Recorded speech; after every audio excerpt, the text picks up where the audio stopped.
Alors avec 35%, Marine Le Pen arrive seconde de cette élection. Alors elle ne gagne pas, mais effectivement, elle arrive à la deuxième place. C'est déjà une satisfaction, j'imagine, pour vous? Écoutez, on aurait aimé bien sûr que Marine Le Pen fasse 50%, 51% des voix et qu'elle soit élue présidente de la République. Bon, elle est dans l'étiage bas que lui donnaient les sondages. Néanmoins, comme elle l'a dit tout à l'heure à la télévision, elle a rassemblé aujourd'hui plus de 11 millions de Français pour voter pour elle. C'est la première fois que un candidat du Front National ou soutenu par le Front National fait un score à 2 chiffres en millions de voix. C'est exceptionnel. Nous progressons de façon continue, progressive. La progression est peut-être trop lente à notre goût, c'est vrai, mais nous progressons. Et de façon inéluctable, en permanence, de façon continue. Depuis que Marine Le Pen a pris la tête du Front National en 2011. Voilà, c'est vrai dans toutes les élections, et c'est vrai bien entendu pour l'élection présidentielle.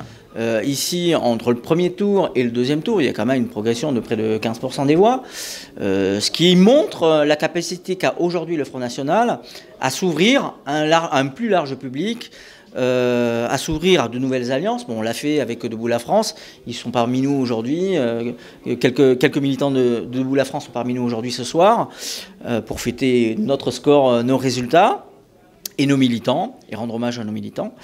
Donc voilà, le Front National aujourd'hui devient l'élément principal d'opposition au régime qui se poursuit, régime précédent, qui se poursuit avec M. Macron, hein, qui était ministre de M. Hollande et qui poursuit donc la politique que nous connaissons. Pour les Français, en fait, ils n'ont pas de changement, rien n'a changé pour eux, puisque c'est M. Macron qui prend la tête du pays aujourd'hui.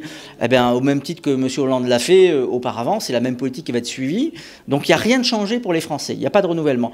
La seule chose qui a changé, c'est la progression du Front National, la progression de Marine Le Pen et le nombre de voix qu'elle fait aujourd'hui. Voilà, c'est considérable. Quand on commence à faire plus de 30% des voix, c'est quand même très significatif d'un parti, d'un mouvement qui rassemble. Et c'est le cas pour Marine Le Pen avec les Patriotes dans notre pays. Dans notre département également, on peut constater qu'a priori, on fait autour de 25-27% des voix. Je n'ai pas exactement à cette heure-ci les chiffres exacts. Mais c'est néanmoins quelque chose de très significatif en termes de progression. Ça prouve que nous sommes vraiment un pôle d'opposition à la gauche dans ce territoire, ou à la gauche social-démocrate, alliée avec l'aile jupéiste ou tout ce qu'on veut, l'UDI ou le MoDem. Nous sommes vraiment ce pôle d'opposition. Cette recomposition-là du paysage politique qui s'est faite, qui est en train de se faire, de se construire, eh bien, elle va exploser aux prochaines législatives. Nous sommes sur le chemin de la conquête du pouvoir. Nous avons bien progressé et nous allons continuer maintenant étape par étape. Les temps qui viennent vont être difficiles pour les Français et plus le temps passera, plus nous allons être le recours, l'unique recours possible pour les Français. Marine Le Pen a annoncé qu'elle voulait recomposer aussi le parti, peut-être avec ses nouveaux alliés, peut-être aussi pour changer le nom. Ça a été le cas un peu dans cette campagne. Le mot Front National n'est pas apparu.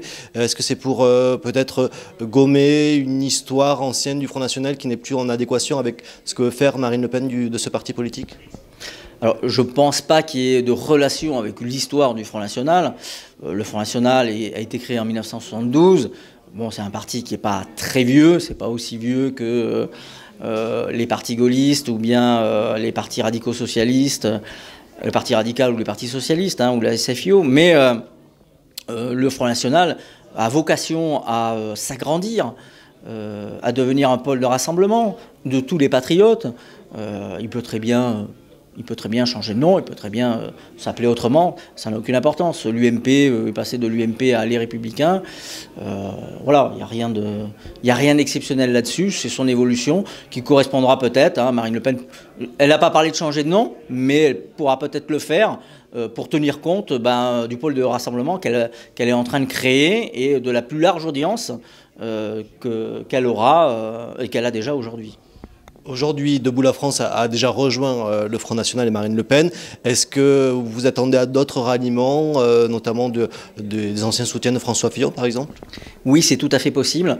En tout cas, de ceux qui le défendaient réellement, et non pas ceux qui lui décochaient des flèches dans le dos et qui, eux, ont rejoint Macron très vite. ses partenaires de l'UDI, puis ses partenaires, enfin la partie jupéiste des Républicains. Mais effectivement, dans la partie peut-être la plus attachée à la défense de la France et de la patrie, des Républicains, on aura certainement des ralliements, c'est évident.